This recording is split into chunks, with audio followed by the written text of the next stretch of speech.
জাতীয় ভোক্তা অধিকার সংরক্ষণ অধিদপ্তর চুয়াডাঙ্গা জেলা কার্যালয় কর্তৃক ডিঙ্গেদহ বাজারে অভিযান পরিচালিত হয়।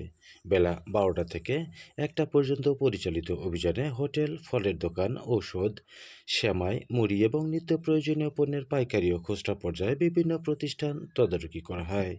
এ সময় ব্যবসায়ীদের পরিচ্ছন্ন পরিবেশে ইফতার সামগ্রী তৈরি, ন্যায্য মূল্যে পণ্য ক্রয় বিক্রয়, অবৈধ মজুত না করা, সঠিকভাবে মূল্য তালিকা প্রদর্শন, ক্রয় বিক্রয় ভাউচার সংরক্ষণ ও মেয়াদ উত্তীর্ণ পণ্য বিক্রয় না করার বিষয়ে নির্দেশনা প্রদান করা হয়।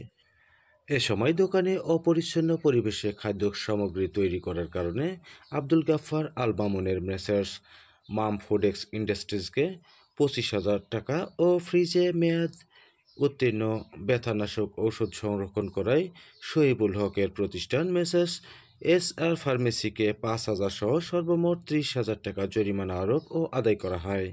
অভিযান পরিচালনা করেন চুয়াডাঙ্গা জেলা কার্যালয়ের সহকারী পরিচালক মোহাম্মদ মামুনুল হাসান।